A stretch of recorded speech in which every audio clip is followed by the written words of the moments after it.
Why, hello there, my fellow agents. How are you guys doing today? It's Robbie with Open World Games, and yet again, we are talking about Tom Clancy The Division. Now, as always, use the video guide in the description to skip ahead to the info that you seek.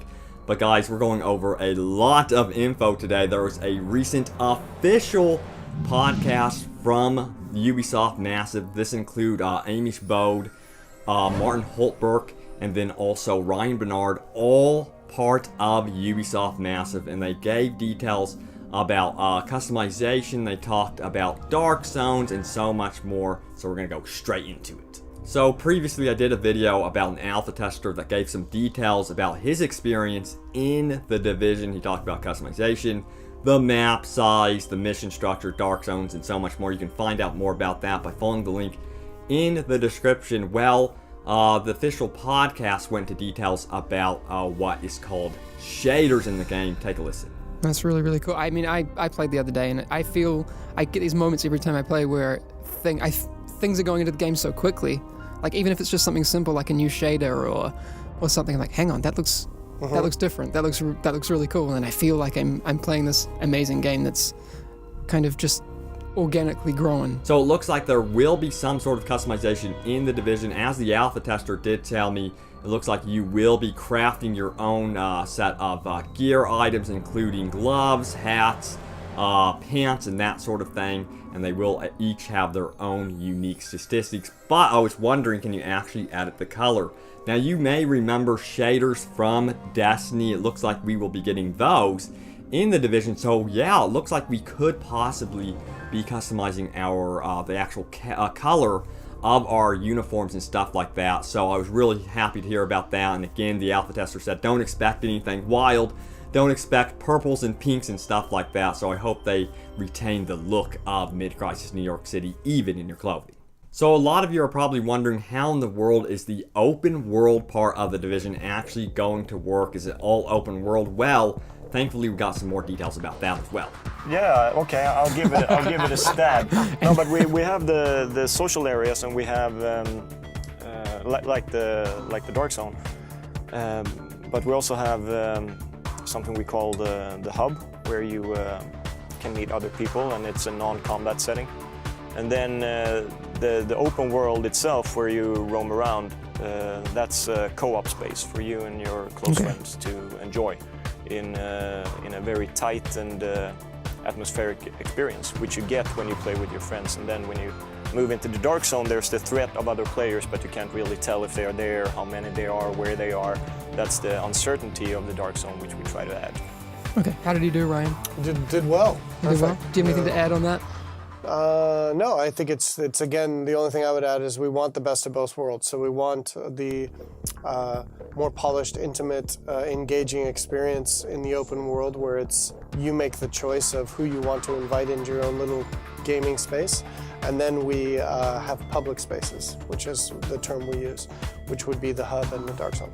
So it does look like you'll be having an open world experience all the way around. Now, the alpha tester told me that you will be going into these decontamination zones before heading into the Dark Zone, which I think is going to be acting like your holding area so that the matchmaking can process in the background. That is a complete guess from me, but I do believe that is going to be how it works, but it's going to retain that seamless feel of the open world as you enter and exit a Dark Zone. But it's so cool to also hear about this hub world where you're going to be talking and meeting with other players as well. So you may remember the alpha tester said that there are going to be contaminated weapons in The Division. You're going to have to figure out a way to decontaminate them in order to keep them outside of the Dark Zone. Well, here's what the official podcast had to say about that. Can you talk a little bit more about the permanent item loss in Dark Zones? Sure. We kind of brushed over it a few minutes ago. Yeah, I think there's been, many interviews that we talked about it. We are trying to be, we want players to experience it as much as possible, as fresh as possible, so we don't go into super detail about different things. But the first thing to keep in mind, is it James? James, yeah. James, is that it's not permanent item loss. Yes. So in the Dark Zone, the items that you come across, there is something different about them, and you need to make them permanent. You need to actually go through process with his extraction. We've talked about it. We've shown videos. Okay, we have talked about extraction? Yes, we've Okay, talked about good. extraction. If not, we've done. If not, if not, we will edit the crap out of this podcast. All right. Yeah, exactly. Then those items, once you successfully extracted them, then they're permanent on your character. But you still cannot lose them when you go back to the Dark Zone. So the only thing you potentially can lose is these items that are not completely cleaned or permanent to your character yet. So what you just found, basically, something Exactly. you really, really want and you found, and until you go through the necessary hoops, you're at risk of losing it. Yes. Yeah. So I'm not going to die and then be completely naked when I wake up. Exactly, and Right. that's the point that I was making before. It's finding that line between too harsh, which are the games that give permanent item loss or permanent death or those kind of things, which I believe is a little bit too hardcore for mainstream, but giving the sense of, oh my God, I want this and I don't want to lose it, and that creates the tension, the suspense, the kind of fear almost of the magic emotions that we want in the Dark Zone. So this sounds like a really cool feature, and it sounds like you're going to have to really work to keep these contaminated weapons, and they are going to be super rare. Again, I believe there's like 3 slots in your go bag where you can keep more rare contaminated items for cleaning later on. Now, we haven't seen much from weapons in The Division. You're probably wondering what in the world is going on with that. Some of you are wondering, will there be light machine guns and stuff like that? Well, this is what they had to say about that. Ian Stevenson, he actually sent this over Skype, and we'll talk about that in a few minutes, actually. This list of weapons: the G36C, the Scar L, the M249 SAW. Will they be in the game? I'm assuming those are guns. Yes, They are. There's an assault indeed. rifle in there, right? They are, yes. Okay. Yes, and light machine gun and whatnot.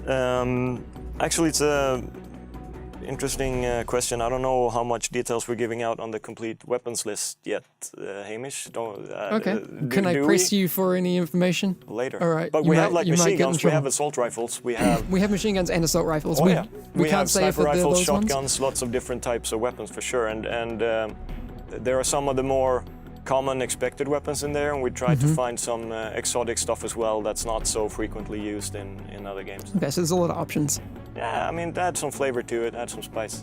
We got Americans making our guns. Americans, yo. Yeah, that's Red true. The guys at Storm. Red Storm are Yes.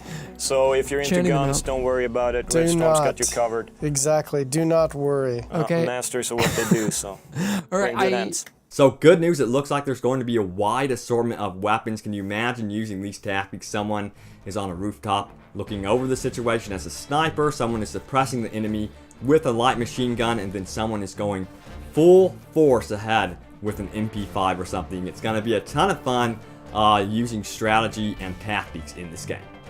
Now, one of the coolest features that was described to me by the alpha tester is the fact that developers can basically change the world dynamically on the fly, live, right when you're in the game. They could wall off areas, they could change, lighting and stuff like that. Well, this is what the official podcast had to say about that. We've been so close to watching our baby grow up. Sure. Like we've known what we wanted to do, and we've been able to see individual systems, and we've tried them in gyms or in fairly isolated instances. But for a while now, we've been able to combine all of it, like get the full taste sensation, right? And that's the awesome part, I think, to see how it actually blends all of it. They won't know what a gym is, by the way. A gym. No, a gym is. I don't know. Look at me. I don't know what a gym I is. think so- it's but, actually you interesting. explain It's a a gym? great way how we, in the game, like since its genesis, and Snowdrop is awesome for this, is we're about iterative development with the Division. So a gym is just a small, usually local way that developers can put something in, test it quickly, play with it before they check it into the main game, Yeah, to the kind of big like game. a feature playground. Yeah, it is. It's like it's a small little personal, and we call them gyms for the game. So GYM, not the name gym. yes, No, we don't we have call any them gyms. gyms. Not many gyms. I don't think we probably have not any a lot gyms. of gyms, a lot of Johans. A lot of Johans, Johans, yes. a lot of Magnus. Magnus, a lot of Petters. Everyone's called Petter. Petter. So remember, they are talking about the testing phase only, but this would be an amazing feature if it did end up into the actual game, which honestly I wouldn't be surprised if it did. They're doing this more and more for open world games and MMO games. Remember, World of Warcraft saw its entire universe change with a huge patch, so I would hope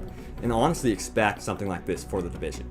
Also, I really wanted to state about the Dark Zone's player count being 50 to 100. Personally, I do not think we're going to be getting 50 to 100 players in Tom Clancy The Division. This was a total rumor. I do think that's going to be more realistic because of Massive's history. Remember, they created Ground Control and then World in Conflict, and the max player count they got to in those games was 16 players. I would honestly expect something more realistic in that regard.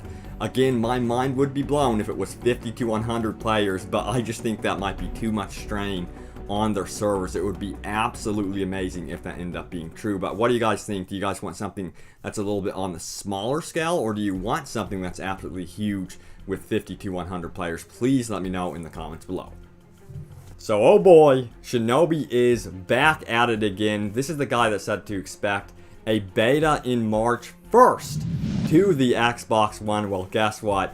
He's back with the new rumor that we would be getting an exact release date at E3 2015. This is going to take place during June. So, you know, I actually mostly agree with him on this. I don't think we will be hearing about a release date anytime soon for the Division. Maybe some news here at GDC 2015, but this is a huge game. I just want them to get it right. Make the launch as smooth as possible. I just want a game that's actually working at launch. That's what we want from the Division. So my message is just to make the game really work. We cannot wait, and we are patient, us fans that are really genuinely excited about the game.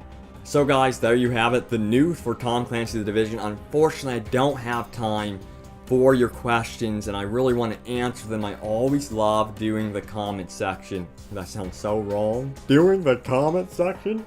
But please leave your questions and comments below, and I will take the time out to look at them, and they may end up in the video. So look forward to that. I will be returning to answering your comments and questions about the Division and all sorts of open world gaming goodness. But guys, thank you for watching, and I will see you next time.